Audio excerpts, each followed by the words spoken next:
Oi gente, paz do Senhor, tudo bem? Bom, eu tô aqui mais uma vez então pra gente falar um pouquinho acerca da palavra de Deus. E para começar eu quero ler um texto que está em 1 João 2, versículos 5 e 6, que diz assim: Mas quem obedece à palavra de Deus mostra que o amor que vem dele está se aperfeiçoando em sua vida. Desse modo, sabemos que estamos nele. Quem afirma que permanece nele deve viver como ele viveu. E é sobre isso que eu quero falar um pouquinho aqui hoje com vocês, sobre viver como ele viveu. Bom, quando eu penso nisso, a primeira coisa que vem na minha cabeça é chamado. E pra mim, eu creio que chamado não é só para um cargo eclesiástico, sabe? É realmente um chamado de vida. O chamado divino é para todos aqueles que o amam e que estão dispostos a servi-lo. A Bíblia diz que nós fomos chamados pelo propósito de Cristo, nós fomos chamados para ser de Cristo e nós fomos chamados também para a comunhão com Ele. Eu li uma frase em um livro uma vez, eu até anotei ela aqui, que diz assim: O chamado é a verdade com que Deus nos chama para si mesmo tão decisivamente que tudo que somos, tudo que fazemos e tudo que temos é investido com devoção especial, dinamismo e direção, vividos como resposta à sua convocação e serviço. E eu acredito que hoje, muitas vezes a gente tem muita dificuldade de viver como Jesus viveu, sabe?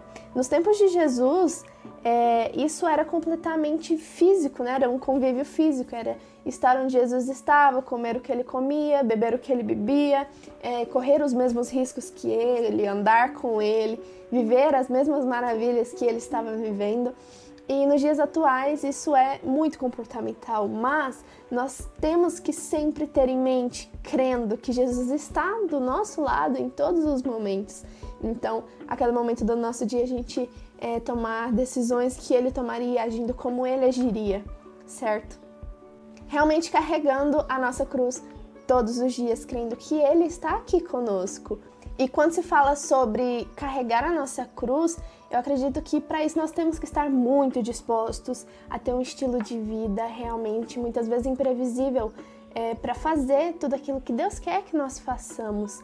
E na Bíblia, José é um exemplo da possibilidade de seguir a Cristo e colocar a sua vida à disposição dele para que se cumpra a vontade do Pai interina em nossas vidas. José, ele sabia o propósito de Deus para a vida dele e ele foi fiel até o fim. E, gente, nós sabemos o final da história, então é fácil pensar.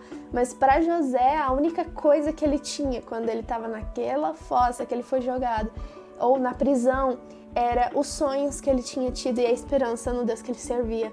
Então, ele tinha fé, ele tinha esperança. E ele foi fiel até o fim. Sabe, pra gente é fácil pensar, porque a gente já sabe o que vai acontecer no final da história, né? Ele não sabia, ele foi vivendo, mas ele nunca perdeu a fé. Inclusive, ele é um exemplo de uma pessoa que não teve um cargo eclesiástico, sabe? Ele não teve uma função na prática religiosa, então ele não era profeta, ele não era sacerdote, mas mesmo assim, a vida dele estava nas mãos de Deus e ele entregou a vida dele realmente como uma ferramenta nas mãos de Deus para que ele pudesse cumprir um propósito divino, um chamado divino. Uma forma de conhecer como Jesus viveu enquanto ele estava aqui na Terra é simplesmente lendo as Escrituras, né? Os evangelhos contam muito de quem Jesus era, de como ele fazia as coisas, como ele vivia. Essa observação da vida de Jesus, ela é praticamente a chave para a gente saber como Jesus viveu e como nós devemos viver. Também pensando que qualquer campo de atuação, qualquer lugar que você esteja, é um lugar propício para que você possa ser uma ferramenta nas mãos de Deus e para o exercício desse chamado divino, independente onde você está, se você está na igreja, se você está no seu trabalho, se você está, sei lá, estudando em qualquer lugar.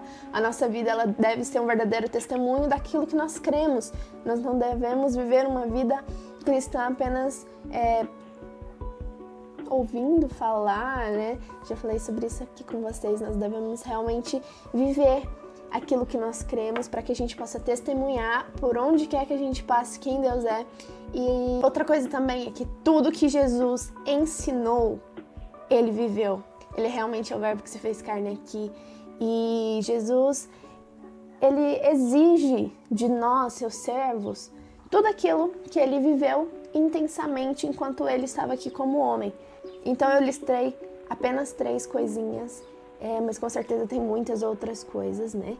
Mas Jesus, ele somente exige de nós, coisas que ele viveu intensamente, como, por exemplo, uma vida de oração, o amor às escrituras e o amor incondicional pelas pessoas.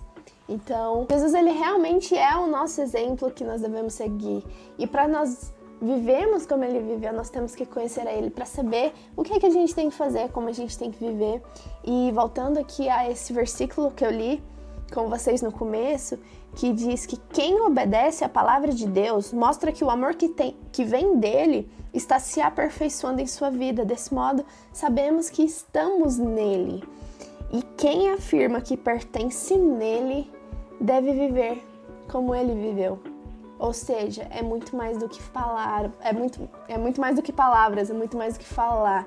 É realmente viver intensamente como ele viveu. Isso não é uma tarefa fácil. No nosso dia a gente tem que fazer muitas escolhas, a gente tem muita coisa para pensar, para fazer, responsabilidades, mas o nosso principal, a nossa não o primeiro da lista de prioridades, mas a prioridade deve ser Deus e o nosso conhecimento dele. Afinal, é por isso que nós estamos aqui nessa terra, em nossa breve existência, e que essa breve existência seja para honrar o nome dele. Então, que todos os dias a gente possa ter esse objetivo, ter esse propósito. E, como eu falei da última vez que eu conversei aqui com vocês, a gente tem que viver a nossa vida com o propósito de conhecê-lo e também de fazê-lo conhecido. Tchau!